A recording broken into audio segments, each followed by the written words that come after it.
Xin chào mọi người. Hôm nay tôi xin chia sẻ với mọi người thêu trang trí để may một cái túi bằng vải canvas. Đây là loại vải may túi khá dày.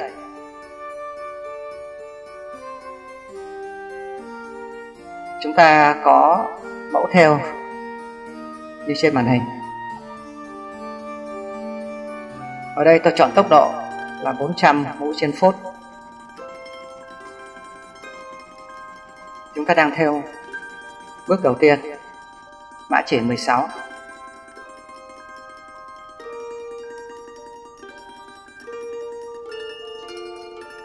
Ở đây có một số bước thêu có màu chỉ giống nhau, tôi tách ra.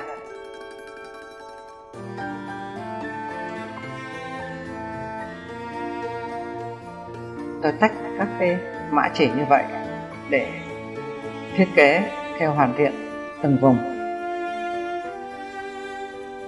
Ta đang thêu bước kế tiếp.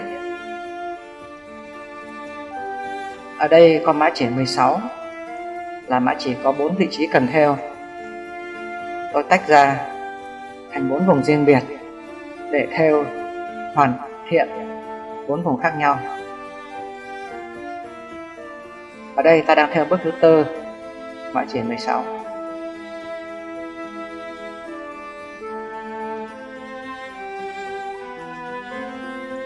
Chúng ta theo dõi trên màn hình.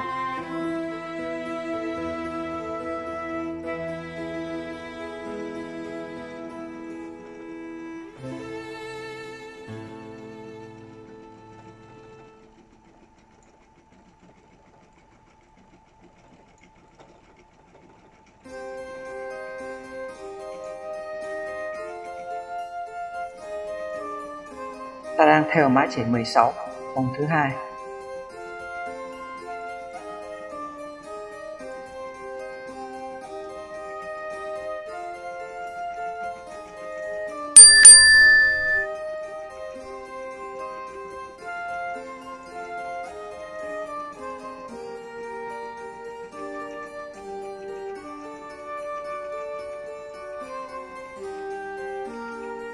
Trong thiết kế này, tôi sắp xếp theo hoàn thiện từng vùng.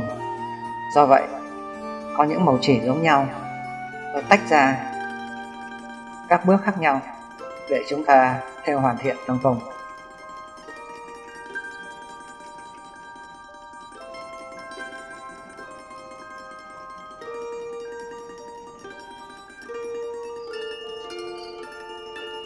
Ta đang theo bước thứ 6, mã chỉ 19. Thời gian thêu là 6 phút.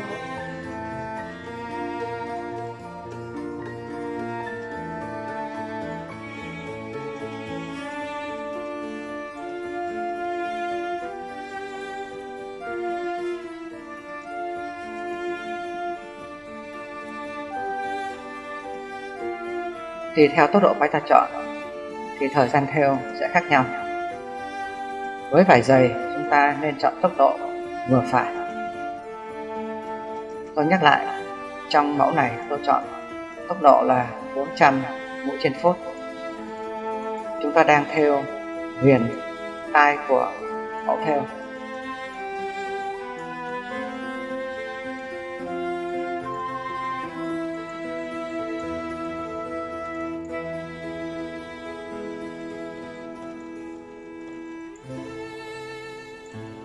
Chúng ta để ý là tôi cũng không chạy lót quá dày, chỉ chạy rích rắc.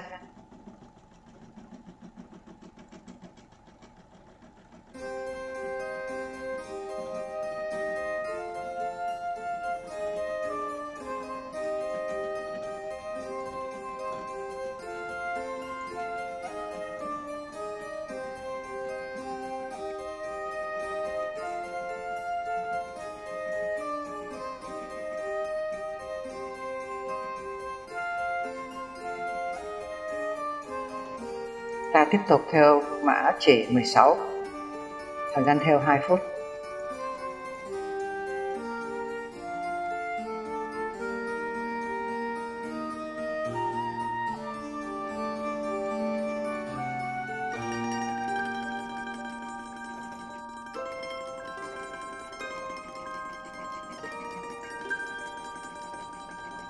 chúng ta đang theo hoàn thiện phần đầu mẫu thêu.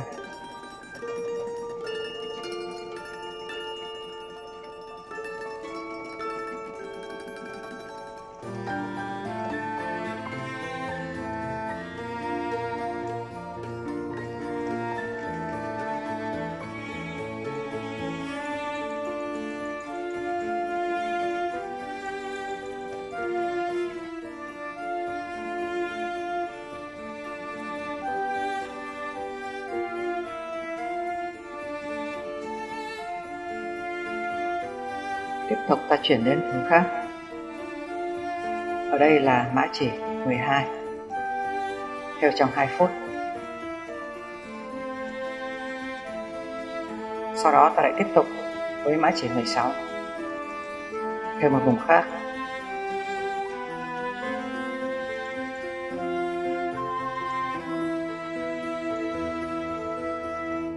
Đây là bước thứ 13, theo mã chỉ 16, thời gian 4 phút.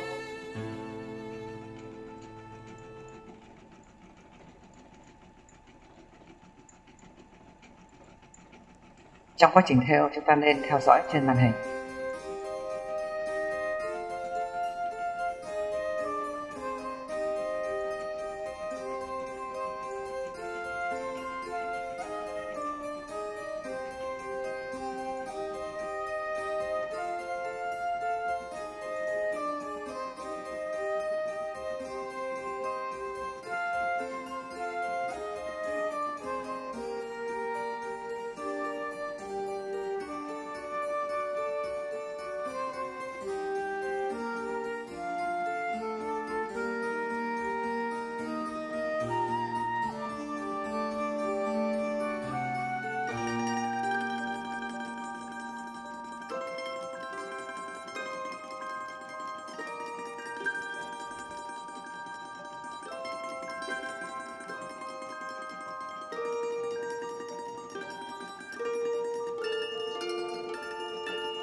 Trong quá trình thêu, chúng ta nên theo dõi màn hình của máy để nếu sự cố đứt chỉ, rối chỉ hay mất điện đột ngột xảy ra, chúng ta dễ dàng ghi nhận lại trạng thái màn hình để chúng ta xử lý thuận lợi và dễ dàng hơn.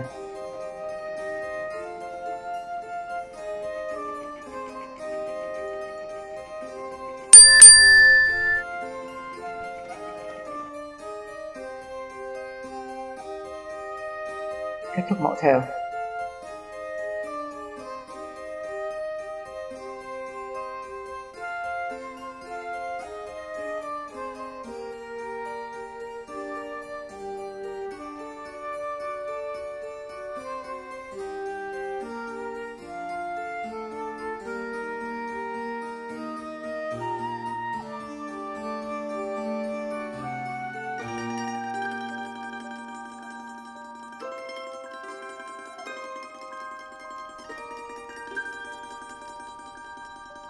Kích thước của túi này là 32, 42 và 6 cm.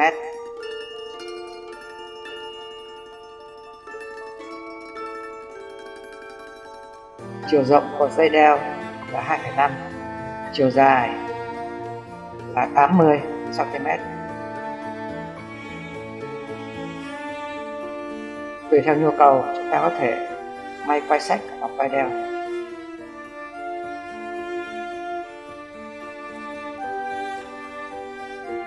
Với thiết kế đơn giản và dễ may, chúng ta có thể may một cái túi sử dụng cho cá nhân.